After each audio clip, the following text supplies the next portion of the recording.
Hey, good afternoon, everybody, or wherever you are in the world. Hope you're having a great day. I'm here with Shoaib, and he's got a hell of a story because he ended up losing his job, getting arrested.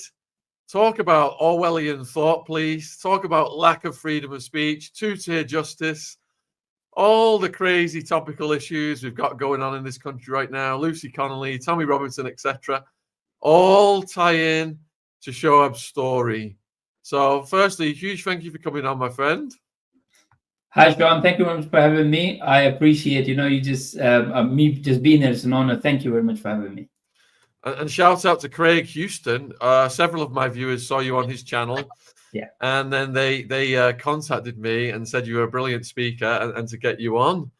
So, before we get into it, then, what actually happened to you, let's just set the stage as to what was your life like before these incidents. Oh, I think my life was amazing. I had no problem. As I said, I'm an immigrant. I'm an immigrant in the UK, and I'm a Pakistani Muslim. And I've been in the UK since 2008, 2010. And I was a student here before. Initially, so I'm a Pakistani, but I was raised in Saudi Arabia. So I never lived in Pakistan. I used to go to Pakistan, and that was to just meet my grandparents. But my parents are still in Saudi Arabia. And for me, after UK, I call Saudi Arabia my home. Anyways, I came to the UK to do my bachelor's degree, which was from Uxbridge, a university in Uxbridge, which is Brunel University. And then I went back to Saudi Arabia, and I was working there for a couple of years. But while I was working in Saudi Arabia, I think because I was growing up in a way in the UK, because when you have your education from a place, and back then in 2008, 2010, and 2012, UK wasn't as woke it has gone right now. So it was really, really good. So I met amazing people, and when I say amazing people, Sean, I need to highlight this because this does not get highlighted enough. So for me as a brown person, I need to let people know it was the white people who were very, very kind to me. English was not my first language. English was not even my second language, because I speak Urdu, which is Pakistani. Then I speak Arabic, which is obviously in Saudi Arabia, and then I speak a little bit of English here and there. And they had a lot of patience with me when I could not understand English, and I had to go from places to places, from the house, from my dorms to the university. And it was these white British people, as I must say, who were helping me nonstop. They will stop, they will tell me the way. So I've been very grateful. And then I went back to Saudi Arabia after getting my bachelor's degree, worked there for a couple of years. And as I said, I did realize there was something missing. The love that I felt in the UK in such a short amount of time, I was like, you know what, I need to go back. So I decided to do my master's degree. I came back to do my master's degree, but this time I thought I'm going to change the city. So I went to London first, which is, it's an international city. You meet everybody. But second thing I did, I would call it a mistake, but at the same time, I'm so glad I made that mistake, only because I did my master's in Birmingham. And I'm sure a lot of people know Birmingham is known as a mini Pakistan. And being a Pakistani myself, I was there only for 1 year. To do my master's degree, and the things that I've seen there, I think that was between 2016 and 2018. That was the time, the things that I've seen, which I thought was ridiculous, and that shouldn't be happening in the first place, which I did not see, by the way, in London. So anyways, in Birmingham, I had white friends, I had Asian Pakistani friends, Indian friends, I had black friends, I had everybody, because again, a lot of multiculturalism in Birmingham. But what I seen, the blacks, the browns, us, we were fine. It was the white people who were being called names, and the white people couldn't defend themselves. And as I said, my loyalty was with the country. My loyalty is still with the people who have helped me when I needed that the most, which are the white British people for me. So there was an incident. Well, I won't highlight the incident. It was a very bad incident, but there was an incident with one of my white friends, and we were all out clubbing on the way home. An ethnic minority said something to her, and I replied with a very bad term as well. And I replied to that person. Again, that person was an ethnic minority, and they were trying to turn on me. But the moment they've seen a brown guy, they just shut themselves up and they walked off. But this is what my thing was. So, anyways, I came to an end to my master's degree, and I thought, you know what, I'm going to go back to Saudi Arabia. Did not like Birmingham at all. I hate Birmingham. I'll never go there again. And when people say it's a mini Pakistan, and as a Pakistani, let me tell you this, Sean. If I want to go to Pakistan, I will go to Pakistan. I wouldn't expect UK to be a mini Pakistan for me to have these things, because if I need anything, let's say I want to experience the Pakistani culture, or the Pakistani food. Yeah, I understand the Pakistani food if people are making it and all not. But if I want to seriously experience the Pakistani culture, I would go to Pakistan. I would not build a mini Pakistan in the UK because I'm in the UK and I want to experience the British culture. Unfortunately, we don't see that anymore. To be honest, I have not seen the British culture in a very, very long time. But anyways, I went back to Saudi Arabia, and I think I was there for 3 months, and I spoke to my friend again, and she told me how much worse it was getting. And that's when I said, you know what, actually, I'm going to apply for a job and I'm going to come to the UK. I'm going to work, obviously. But at the same time, there are some of my very, very good friends, amazing friends who are white people. I just thought, as I said, I feel like that was my loyalty. I needed to do this only and only because I know the white people couldn't defend you. If you were wearing this shirt that I'm wearing, it says, White History Month. If you were wearing this shirt, Sean, and I know a lot of my friends was wearing it last week on Saturday, they got kicked out of the bar. You would have been called a racist. I wear this everywhere. I've got three pairs of these, 2 black and 1 white. I wear it to the gym. I wear it to the grocery store. I wear it to any place they tell me to go. I'm wearing it day and night, man. I do not take this off. But anyways, I just decided in 2018, I'm going to come back to the UK. And this is, I'm going to start my life in the UK because, I owe so much to the white British people. And I say white British people because these are the only people who have helped me. They were not brown. They were not black. They were no nothing else. They were not yellow, whatnot. But they were only and only white people. So yes. And since 2018, I've been working amazing jobs. I used to work in Volkswagen Financial Services, Enterprise Rent-A-Car, HSBC, the Open University. Always had amazing job. Always above the average pay rate. It's always, my life has been amazing. I decided to move to Swansea in 2019, just before COVID. Again, I said I throughout the COVID, I had a good job. I had a lot of savings. I do pay when I'm working in the UK. I don't know if you know this, but I would like to let you know. When I am here as a legal immigrant, not illegal, when I come here through the Home Office, did my paperwork, did my fingerprints, and paid my obviously fees, which is up to £5,000 that I pay every 2.5 years to get my visa renewed or extension. With that, I do not get any benefits, and I'm absolutely fine with it because I know the rules before coming in. And I think that is the difference between a legal and an illegal immigrant, right? When you have a legal immigrant like me, I know when I come to the country, I'm told. But even if I'm not told, I know because I am choosing to come here. So when I'm coming there, I know it is a British country, which in my opinion, and people can tell me I'm wrong, but I will say it till the day I die, is UK is and will always be a Christian country. And I say this as a Muslim, right? I do not want UK to be a Muslim country. And I've said it before, if I want to experience a Muslim country, I'll go to a Muslim country. There are probably more than 63, 65 countries, Muslim countries, as we speak right now. So, so I was coming to the UK for the British culture, for experiencing everything that was British. I did not come to the UK and said, hey, I want to be among my own people, because if I wanted that, like I said, I'll go to Pakistan. So I was in Swansea, COVID happened, and I was seeing a lot of things that was going on, such as all these protests. I think that all started after the COVID. So when COVID was happening, I was very happy. I was up in the valleys in Wales. I was going around. Like, I had no internet. I did not care about my phone. I was off the grid, and I was literally just, I was like a monkey in a jungle. That's all I was doing. I was running around. I was wild. It was like I was just happy. But then after COVID, I remember going back on my Facebook, Instagram, my X I didn't join up until last year. Facebook as well, I switched it off. I had Instagram, and on Instagram, I used to see all these protests was going on, and I was like, what's going on? Because I come from Saudi Arabia. In Saudi Arabia, we're not allowed to have protests. We are not allowed to have an opinion. You either like your king or you die. Which one is it? You choose, right? There is no yes or no. It's literally these are the two options. And I grew up in that option, and I love it. There is no disrespect to the king.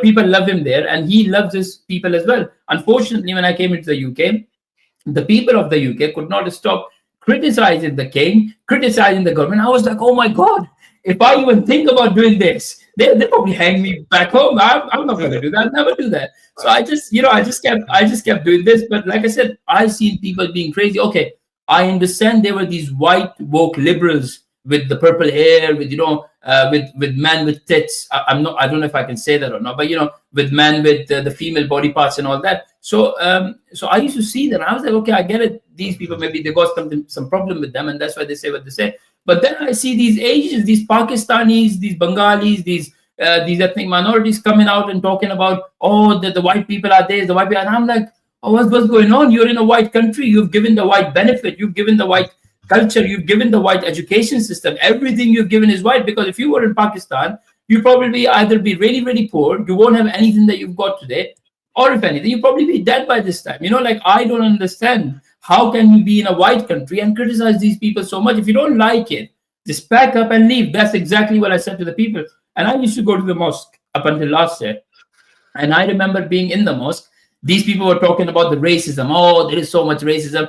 And I used to watch these people. And the people who used to talk about racism, there was one thing they all had in common. They were very lazy, right? They had no accountability. Oh, anytime you say something to them, the first thing they turn around and see and say, oh, is this guy white? Can I call him a racist? Because that's the easiest thing to do. And you know what? Then I would see these guys in the mosque.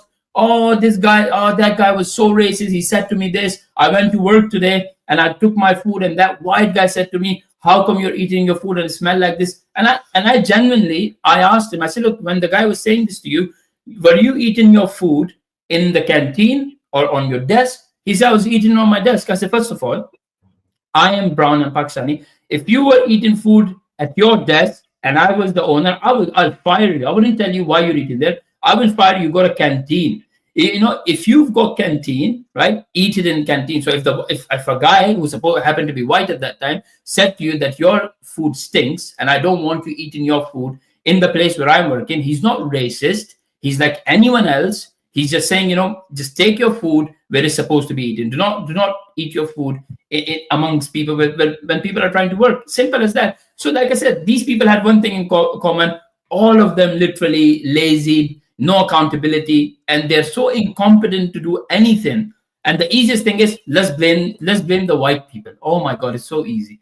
And I've like I said, they used to say this, and I used to say to them, oh, you know what? I don't agree with you. I did got a bit of retaliation from the Muslim community at that time. And then they realized I'm an immigrant. I've got no friends in Swansea. I had absolutely nobody. I was there by myself. And when they have seen that, they were like, you know what are we going to try? And I'm sure you know this, Sean.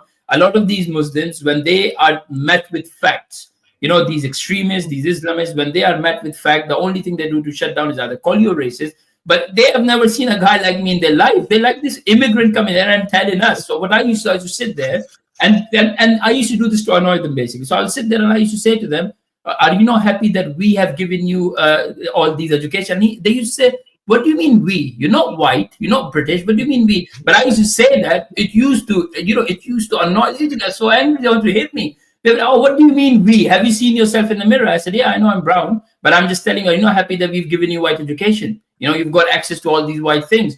And they never liked it. So they told me that if I continue with my nonsense, they said a lot of things. They said, oh, if you keep continuing with your thing, you are going to be met with a lot of hostility, not from us. Oh, we are really good. We are really kind. So we just let you know, there are some people have been talking about you because we have been seeing your post. We have been seeing the things that you say online.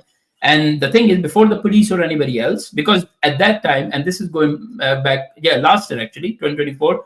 But when I started saying these things, I wasn't doing it on a platform. I had literally two friends, and one of them was my mom, and another one was my auntie. There's the only two people I had on my Facebook. So when I was doing this, they could see I was getting no traction. Nobody was seeing my views or anything. And so they tried to intimidate me personally. So they came to me, and now I'm coming out of the mosque. They're like 9-10 of them. They surrounded me, big guys, all ethnic minorities. And they had one guy, I don't know if he was they had one guy, he was a ginger guy. Yeah, they unleashed the ginger on me. They're like, you tell this guy. And that ginger kept coming at me. Oh, you're brown, I'm white. You wish to be everything that I am. And I said to him, look, man, I know I'm brown. I know I might not be the most nicest looking guy, but guess what? I got no intention of being a ginger. Let me tell you that. I could be anything, but I don't want to be a ginger. Oh, they did not like that as well. So this was their intimidation tactics, because I was speaking to my own people. They thought they're going to bring in a white ginger in there, and he's going to tell me that, oh, you know what, you do not belong here and you have to go. So because that's what I was doing to the people who were actually born and raised in the UK, like the Pakistanis and the Bengalis. I used to say that to them all the time. Like, you guys don't belong here. And if I come in charge, I'm going to deport you guys. They're like, oh, we're born here. I said, you're not British. There's nothing British about you. If anything, you guys need to leave and I need to stay. I used to wave my passport around, my Pakistani passport. I used to give it to them. I said, you hate this country so much, take this passport and go. Nobody's stopping you. I am telling you to go. They didn't like it, man. You know what, Sean? After that, I had a lot of intimidation. I used to play basketball in a place, and after my basketball at 10 p.m., there were 8 very, very serious, thuggish people from the mosque surrounded me. And this is what happened, right? It was all jokes. I was saying something, they say something to me, I'll be sarcastic to them. And they wanted to hit me for some reason. They never attacked me. Like, they never physically hit me because I think they didn't want to hit me for whatever reason. But then they surrounded me, and what they did, they came this close to me and they said to me, look, you need to delete your YouTube and you need to delete your X account. And the reason why they went after my X account is because it was literally a couple of days after I went to Tommy Robinson's rally, and that was after he got arrested back in November, I think it was, yeah. So October. So I actually met Tommy Robinson when he arrived back in the UK. And I had a very brief chat with him. I spoke to, because every time I used to talk about Tommy Robinson before meeting up with him, all these Muslims and all my community used to tell me, oh, he's a racist. He's going to see you. He's going to deport you. And so what I did, I said, I'm going to go see Tommy Robinson. And believe it or not, I had a little suitcase packed with me just in case if Tommy did decide to deport me. So I had my passport ready. So I'm ready to go then. So I went there. I said to Tommy, hey, man, I'm a Muslim guy. I'm Pakistani. I'm an immigrant. You can tell from my accent.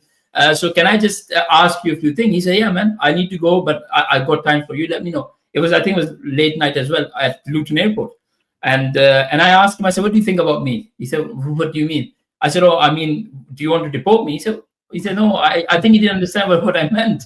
And then I started telling him things like, oh, I'm a Muslim. What do you think about Muslims? What do you think about immigrants? And then he asked me a few things as well. He said, did you come here legally or illegally? I said, no, I come here legally. I've been here since 2010. And I have come here through Heathrow Airport, through the Home Office, everything.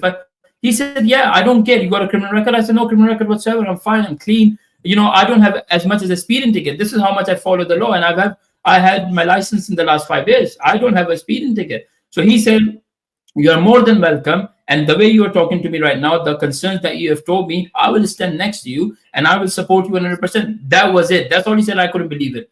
I came back. I was like, I missed out on a free flight. Tommy didn't deport me back to Pakistan. I have to cancel my plans. Now I'm back in the UK. And I went and I went to the rally on Saturday. The rally happens. I met with so many so-called far-right thugs, according to the mainstream media. I met all of them. And every single one of them, right? I was hoping that somebody going to be racist to me so I can write it down on my X so I can get some content. That's what people do these days. Nobody was racist. And I was like, oh my God, well, not one of you, bloody hell, 11,000 people are here. Not one of you white people are racist. Like, what's going on? So anyways, I came home. I uploaded all the picture on my X. And believe it or not, that post was my very first post after being on X. And I've been on X for like a couple of weeks before that. It just took off. There were so many people just reading that, replying on it, so many comments. And then I started noticing the comments because they were so overnight, they had more than 1,000 comments on that post and all positive. But there were some of them, and I could tell from the name, there were some Muhammads in there, some Ahmads in there, some had that hateful flag in there. Like all of these people were in there and they were like, oh, you're a coconut, or you're a white man's bootlicker, you're this, you're that. So I, at that time, very new to all this, like I said, I was not a social media guy at all. So me being very new on the social media, I did not know how to react to it. So I just left it, I ignored it. And then what they did, they somehow, so the people from the mosque now, the local mosque, they've taken my picture. They've taken the picture where I used to live before. They've taken a picture of my car, which again is not hidden, it's everywhere anyways. But they did not know where I live, my family members' names. And after that, I went to play basketball. At 10 p.m., this guy from the mosque come to me with his phone like this, and he shows me a WhatsApp message, a group of WhatsApp messages, and there are more than 300-400 people on that chat, and they've got my face on there, and they have called me, they have put me on a page called, I'm sure if you find it, if you try to look for it in Facebook, you'll find it. It's called Far Right Watch Wales List. The Far Right Watch List, basically. So all the terrorists, according to these Muslims and these local mosques, they put me even above Tommy Robinson. Like, this is how high they go. Tommy Robinson was the top racist, and they had some other people, and they actually put me right on the top. They said, this brown guy, this brown far right immigrant thug. We need to get rid of him. The first thing that we need to do. That's what they did. And I was sat there and I said, how many people? And you know what? I read some of the messages on there and they were saying, this guy's not a Muslim, he's a kafir. And I don't know, Sean, if you know that once you are labeled a kafir, that means you are free game. That means they basically put me out of the religion and say, you know what, if you go and get your hands on him, if you kill him, you know what, perfect. This guy will be good. So and that's the whole thing. And when I'm looking at these things and when I'm reading these messages, the only thing that come to my mind was like, okay, so this is intimidation that the white people have spoken about, but the mainstream media have totally refused to highlight it because they for some reason they're scared. And they said to me, look, you're an immigrant. It's very easy for us to get you kicked out. And believe it or not, I have met some of the people in the mosque, and these people work for the Home Office. And they have direct links to these applications, to all these things. And then I started getting calls and messages from these people. And they said to me that, oh, you know what you're doing is not right. Because what you're doing, you're going against us. And we are the only people who support you. The white people will look at you as an immigrant, as a coconut, and they'll tell you to, you need to go. And I was like, well, I'm not doing it for the white people. Guess what? I had an amazing life. And that's when I got kicked out of the basketball team. That was the really, really serious threat that I seen, because when I read those messages, I went home. On the way home, I called the police, and I was like 10:30, and I said to the police, there is this WhatsApp group, there is more than 300 to 400 people in each group, and there were 4 to 5 messages with my face, with my address, with my name, everything on it. So don't you think you're going to help me? They said, oh, you got the messages? I said, I literally just said to you. The guy showed it to me. They said, oh, if you don't have the message, it's your words against theirs, and we can literally tell you that we're not going to help you. We cannot help you. And I was like, that's not right, is it? Because why would I make this up? I've been here 10 years. I never had any run-in with the police. But now today I'm telling you I might be in danger. You're telling me I'm making it up. Why would I make it up? But they didn't listen to me anyways.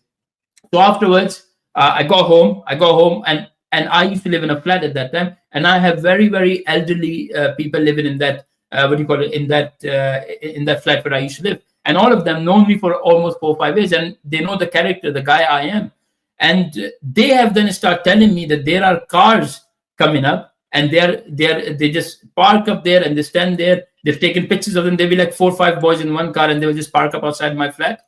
So I start calling the police again, and the police said we can't do anything because they are on a public property. If they want to park there, they'll park. I said, can you not see? I called you yesterday to tell you what's going on. Today, now all of a sudden, not only me, my neighbors are complaining as well that there are cars here, there, and there. You guys are not doing anything.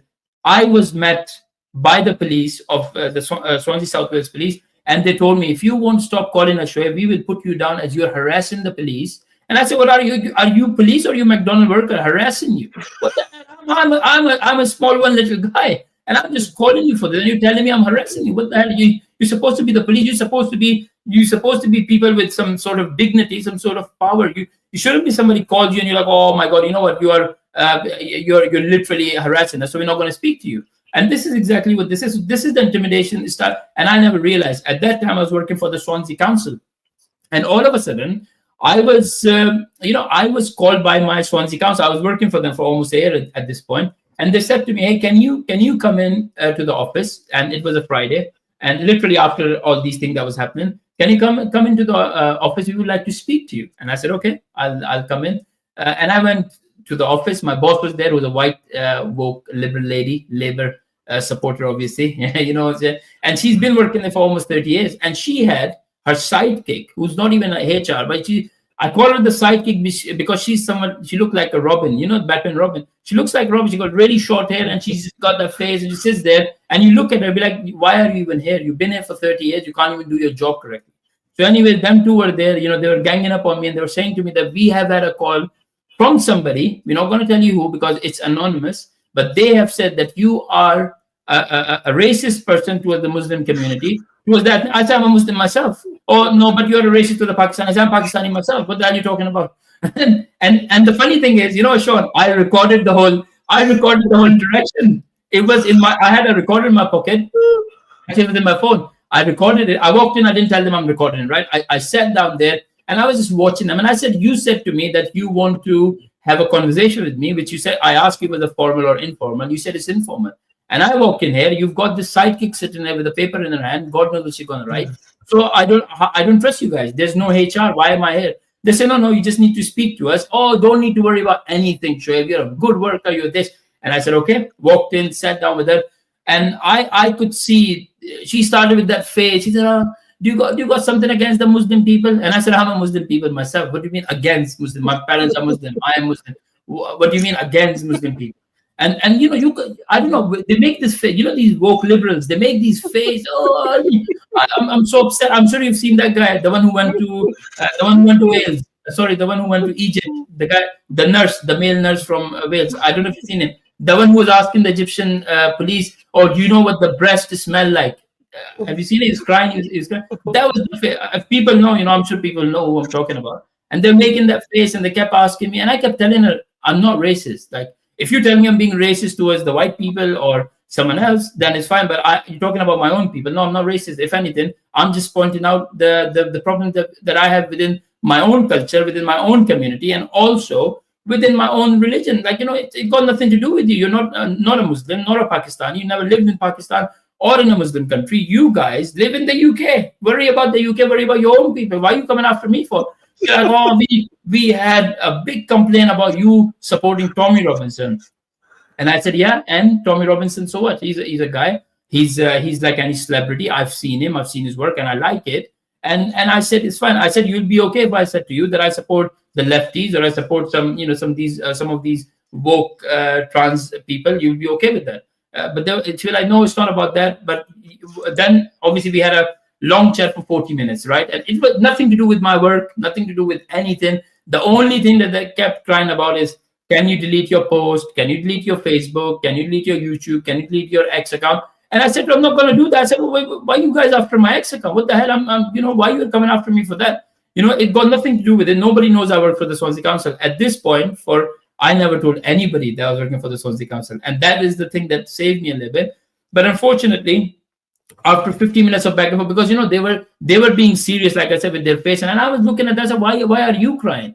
Why are you so bothered about my people? If you should be bothered, you work for the Swansea Council. You should be bothered for the people of Swansea when you have got kids. So that was just before Christmas time was coming up. And then I said, why don't you worry about the kids of Swansea, the parents who cannot afford to take their kids out on this Christmas day? Why don't you worry about the kids who you know cannot attend birthday parties because these parents cannot afford the presents? So they feel ashamed to take their kids to these parties. The kids are missing out because the parents can't afford it. What about the single fathers? What about the single mothers? What about your veterans on the street? What about these homelessness? She's like, you're going off. I said, I'm not going off. We live in Swansea. You are the Swansea Council. So how dare you sit there and talk about foreign problems when you got your own problem? It's like me saying my house is dirty, and I said to you, oh, sure, let me come and clean your house. I can't do that because you turn around and say, hey man, clean your own house first, then worry about mine. Like, what the hell are you talking about?